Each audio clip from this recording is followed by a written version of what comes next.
ಎಲ್ಲರಿಗೂ ನಮಸ್ಕಾರ. ಇಂದಿನ ಕತೆ ಸೂರ್ಯಪುತ್ರ ಕರ್ಣನ ಅಂತರಾಳ ಭಾಗ 1. ನಾನು ಜನಿಸಿದ ದಿನ ನನಗೆ ನೆನಪಿಲ್ಲ. ನಾನು ಅತ್ತದ್ದು, ನನ್ನ ತಾಯಿ ರಾಧೆ ನೋವು ತುಂಬಿದ ನಗುವಿನೊಂದಿಗೆ ಎತ್ತಿ ಆಡಿಸಿ ನಗಿಸಿದ್ದು, ಆಕೆ ಹಾಲುಣಿಸಿದ್ದು. ಒಂದೂ ನೆನಪಿಲ್ಲ. ನನ್ನ ಜನ್ಮತಿಥಿ ಯಾವಾಗೆಂದು ಕೇಳಿದರೂ ಆಕೆಯ ಬಳಿಯೋ ತಂದೆಯಾದ ಅಧಿರಥನ ಬಳಿಯೋ ಉತ್ತರವಿಲ್ಲ. ಕೊನೆಗೊಂದು ದಿನವನ್ನು ಸೂಚಿಸಿದರು. ಆ ದಿನಕ್ಕೆ ನಿನಗೆ 4-5 ದಿನಗಳ ವಯಸ್ಸೇ ಆಗಿತ್ತೆಂದು ಅಕ್ಕಪಕ್ಕದವರು ನಗುತ್ತಿದ್ದರು. ಮುಂದೆ ಅದರ ಬಗ್ಗೆ ನಾನು ಹೆಚ್ಚು ಮಾತನಾಡುವುದು ಬಿಟ್ಟುಬಿಟ್ಟೆ. ನಾನು ನನ್ನ ತಂದೆತಾಯಿಯರಿಗೆ ಜನಿಸಿದ ಮೇಲೆ ಅದುವರೆಗೂ ಬಡತನದಿಂದಿದ್ದವರಿಗೆ ದಿಢೀರ್ ಶ್ರೀಮಂತಿಕೆ ಉಂಟಾಯಿತಂತೆ. ಆದ ಕಾರಣ ವಸುನಾ ಸಹಜಾತೋಸ್ಯಂ ವಸುಷೇಣೋ ಭವತು ಎಂದು ವಸುಷೇಣ ಎಂಬ ಹೆಸರನ್ನಿಟ್ಟರಂತೆ. ಆದರೆ ಆ ಹೆಸರಿಗಿಂತ ಅನ್ವರ್ಥನಾಮವಾಗಿ ಕರ್ಣ ಎಂಬ ಹೆಸರೇ ಉಳಿದುಕೊಂಡಿತು. ತುಂಬಾ ಮುದ್ದಾಗಿದ್ದ ಮಗು ವಸುಷೇಣನನ್ನು ಹಸ್ತಿನಾವತಿಯ ಸೂತರಕೇರಿಯ ಜನರೆಲ್ಲ ಎತ್ತಿಕೊಂಡು ಮುದ್ದಾಡುತ್ತಿದ್ದರಂತೆ. ನನ್ನ ಮುಗ್ಧತೆ, ತುಂಟಾಟ, ಮುದ್ದು ಮುಖದ ಕೀರ್ತಿ ಕರ್ಣಾಕರ್ಣಿಕೆಯಾಗಿ ಹರಡಿದ ಕಾರಣ ಕರ್ಣ ಎಂಬ ಹೆಸರೇ ಸ್ಥಿತವಾಯಿತೆಂದು ತಾಯ್ತಂದೆಯರು ಹೇಳಿದ್ದನ್ನೂ ಕೇಳಿದ್ದೇನೆ.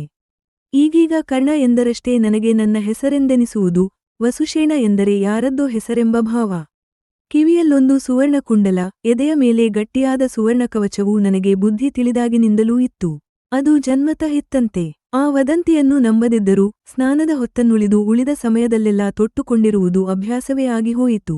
ತಂದೆಯವರು ಹಸ್ತಿನೆಯ ಈಗಿನ ಮಹಾರಾಜ ಧೃತರಾಷ್ಟ್ರ ಮಹಾಪ್ರಭುಗಳ ಸಾರಥಿ. ಅವರೊಂದಿಗೆ ಇನ್ನೂ 2-3 ವರ್ಷದ ಮಗುವಿರುವಾಗ ಆಗಾಗ ಅರಮನೆಗೆ ಹೋಗುವುದೂ ಇತ್ತು.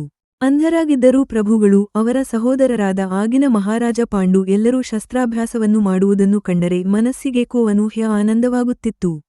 ಕರ್ಣನೆಂಬ ಹೆಸರಿದ್ದರೂ ಕೇರಿಯವರೆಲ್ಲ ರಾಧೇಯ ಎಂದು ಕರೆಯುವುದೂ ಇತ್ತು. ತಾಯಿ ನನ್ನೆಡೆಗೆ ತೋರಿಸುತ್ತಿದ್ದ ಇನ್ನಿಲ್ಲದ ಪ್ರೇಮವನ್ನು ನೋಡಿಯೇ ಕರೆಯುತ್ತಿದ್ದರೇನು? ಆಕೆ ಎಂದೂ ನನ್ನನ್ನು ಬಿಟ್ಟಿದ್ದವಳಲ್ಲ.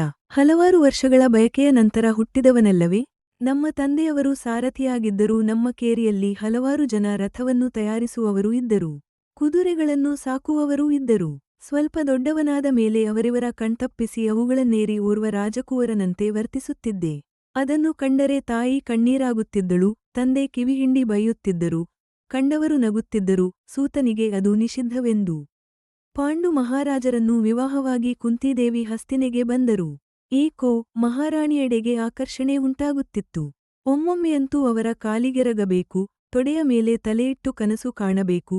ನನ್ನ ತಾಯಿಯ ತೊಡೆಯಲ್ಲಿ ಮಲಗುತ್ತಿರಲಿಲ್ಲವೇ, ಹಾಗೆಯೇ ಅವರೊಂದಿಗೆ ನಡೆದುಕೊಳ್ಳಬೇಕು ಎಂಬಿತ್ಯಾದಿ ಆಸೆ ಹುಟ್ಟುತ್ತಿತ್ತು. ಯಾಕೆ ಎಂದು ತಿಳಿಯುತ್ತಿರಲಿಲ್ಲ. ಆಗಿನ್ನೂ ನಡೆಯಲು ಕಲಿಯುತ್ತಿದ್ದ ನನಗೆ ಏನೇನೂ ಅರ್ಥವಾಗುತ್ತಿರಲಿಲ್ಲ. ಸ್ವಲ್ಪದರಲ್ಲೇ ಮಾದ್ರೀದೇವಿಯವರೊಂದಿಗೆ ಪಾಂಡು ಮಹಾರಾಜರಿಗೆ ವಿವಾಹವಾಯಿತು. ಅಂದೇಕೋ ಪಾಂಡು ಮಹಾರಾಜರ ಮೇಲೆ ಕೋಪ ಬಂದಿತ್ತು. ಮಹಾರಾಣಿಗೆ ಮೋಸವಾಯಿತಲ್ಲಮ್ಮ. ನೀರೂರಿದ್ದ ಕಣ್ಣಿನೊಂದಿಗೆ ತಾಯಿಯನ್ನು ಕೇಳಿದ್ದೆ.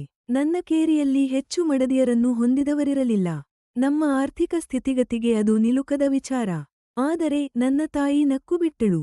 ಕ್ಷತ್ರಿಯರಿಗೆ, ರಾಜರಿಗೆ ಅದು ಭೂಷಣ ಮಗು, ರಾಜಾನೋ ಬಹುವಲ್ಲಭ ಎನ್ನುವುದಿಲ್ಲವೇ? ಹಾಗೆಯೇ ಎಂದಳು. ಆಕೆಗೆ ಈ ಸೂಕ್ತಿಗಳೆಲ್ಲ ಎಲ್ಲಿಂದ ತಿಳಿಯಿತು? ಸೈನಿಕರ ಕವಾಯತುಗಳು ನಡೆಯುವಾಗ ಕಣ್ಣುಬಾಯಿ ಬಿಟ್ಟುಕೊಂಡು ಉಸಿರಾಟವನ್ನೂ ಮರೆತು ನೋಡುವ ನನ್ನ ಆಸಕ್ತಿ, ಕುತೂಹಲ ಸುತ್ತ ಇರುವವರಿಗೆ ತಮಾಷೆಗೆ ವಸ್ತುವಾಗಿತ್ತು. ಸೂತರನ್ನು ಸೈನಿಕರಾಗಿ ತರಬೇತುಗೊಳಿಸುವ ತರಬೇತು ಶಾಲೆಗಳು ಅಲ್ಲೂ ಇದ್ದವು. ಹೋಗಿ ಸೇರಿಕೊಂಡೆ. ಈಟಿ ಹಿಡಿದು ನಿಂತು ಸಿಕ್ಕಿದವರನ್ನು ಚುಚ್ಚಿ ತಾನೂ ಉರುಳುವ ಸೈನಿಕನ ಕೆಲಸಕ್ಕಿಂತ ಅಶ್ವಾರೋಹಿ, ಗಜಾರೋಹಿ ಅಥವಾ ರಥಿಕನಾಗಿದ್ದು ಧನುಸ್ಸಿನ ಹೆದೆಯೇರಿಸಿ ಖಡಾಖಡಿ ಹೋರಾಟ ಮಾಡುವುದೇ ನನ್ನ ಪಾಲಿಗೆ ಪ್ರಮುಖ ಆಕರ್ಷಣೆಯಾಗಿತ್ತು. ತಂದೆಯ ಮುಂದೆ ಒಮ್ಮೆ ಈ ವಿಷಯವನ್ನು ಹೇಳಿದೆ. ಆಗ ನಾವಿಬ್ಬರೂ ಉಣ್ಣುತ್ತಿದ್ದೆವು. ತಾಯಿ ಬಡಿಸುತ್ತಿದ್ದಳು. ಅದುವರೆಗೆ ನಗುತ್ತಾ ಮಾತನಾಡುತ್ತಿದ್ದ ಅವರ ಮುಖಗಳು ಗಂಭೀರವಾದುವು.